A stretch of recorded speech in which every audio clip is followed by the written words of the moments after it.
what we had is all about the characteristics of life. So for now, what we are going to have is all about the origin of life on Earth. As we all know, we have two major theories when it comes to the origin of life on Earth.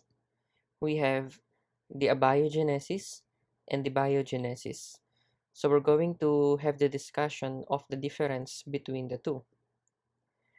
So I have here the following pictures involving several organisms. We have the pangolin, we have the box jellyfish, the anahaw, and we have the classic pets that we have. We have the cat and the dog.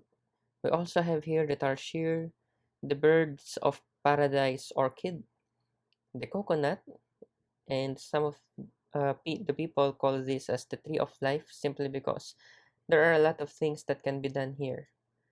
We also have the world's deadliest bird, which is known as the cassowary, and we have here the turtle. So if ever you are wondering what the difference between the turtle and the tortoise is that turtles are marine organisms, whereas for tortoise, they are terrestrial. So to begin with, let us have the definition of biology. Biology is also known as the science of life, and we have the etymology bios and logos.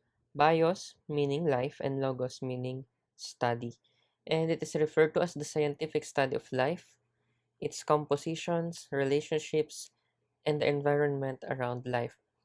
So these are some of the fields of study that you are going to have when it comes to biology. We also have genetics, anatomy and physiology, and a lot more. That is why biology is composed of several fields, and these are the things that I've mentioned earlier. We also have a new branch, which I think would be biotechnology, wherein biotechnology is the science by which we are going to use the materials that are produced by living organisms to our benefit, be it in agriculture, medicine, in food production, and even in cosmetics. And biology may also lead to the foundation of other scientific fields. So for the theories of the origin of life, we have abiogenesis and biogenesis. So abiogenesis is the theory that discusses that life came from inanimate matter. So when we talk about inanimate, it only means that these are non-living things. Animate, it came from the Latin word anima, meaning soul. So when it is inanimate, meaning there is no life. Whereas for biogenesis, it is a theory that discusses that life came from pre-existing life. So for abiogenesis, we have here the prefix a, meaning absence of, bio, meaning life, and genesis pertains to beginning. So life began from non-living things. That is why it is referred to as abiogenesis. So if you're going to think about it, biogenesis actually somehow does not make sense because where did this pre-existing life came from come from?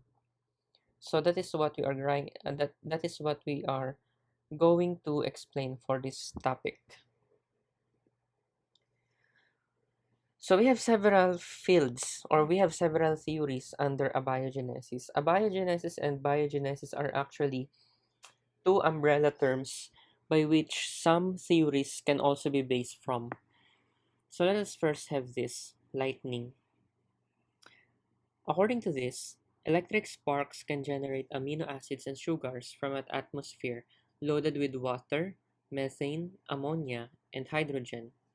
And these electric sparks or the lightning might have helped create key building blocks of life on Earth in its early days. And as you all know, such building blocks are known as the biomolecules, which include the carbohydrates, the protein, the lipids, and the nucleic acids. And over of millions of years, larger and more complex molecules have formed. So if we're going to think about it, lightning has a very high temperature.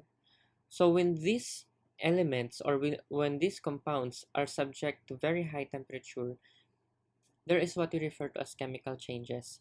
And as time passes, such chemical changes tend to form new molecules and new compounds, which eventually lead to the formation of several compounds that are essential for life.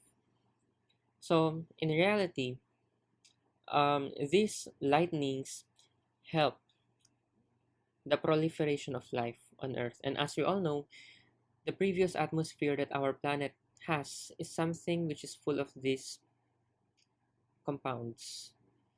The atmosphere that we had before is not the same as the atmosphere that we have now. Next, we also have deep sea vents. So the deep sea vent theory suggests that life may have begun at submarine hydrothermal vents spewing key hydrogen-rich molecules. Their rocky nooks could then have concentrated these molecules together and provided mineral catalysts for critical reactions. Even now, these vents, rich in chemical and thermal energy, sustain vibrant ecosystems. So if we're going to think about it, these events actually has or have high temperatures, and within these areas there are a lot of life forms here. And even before, we have already chemoautotrophs. So chemoautotrophs are organisms by which they use the surrounding chemicals around them for their nutrition, and they're actually the very first inhabitants in our planet. They are one of the first inhabitants in our planet, and even up to this point there are still a lot of living things that live around the deep sea vents. So these areas are usually characterized by high temperature, simply because if we're going to reach to the bottom of the ocean and even beneath the surface, there is a considerable high temperature beneath them. And that is the reason why we still have deep sea vents. And these are the locations by which they spew out hydrogen rich molecules, which are necessary for the building blocks of life. And you also have this life beneath the ice. So if we're going to think about ice, the low temperatures actually can preserve essential molecules.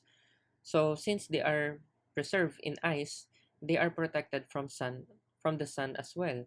Hence, such molecules were prevented from being destroyed by being kept beneath the ice. And even up to this time, there are still a lot of viruses and even compounds that are trapped in the polar regions. It is because they are preserved in ice. Ice might have covered the oceans 3 billion years ago, as the sun was about a third less luminous than it is now. This layer of ice, possibly hundreds of feet thick, might have protected fragile organic compounds in the water below from ultraviolet light and destruction from cosmic impacts. The cold might also help these molecules to survive longer, allowing key reactions to happen.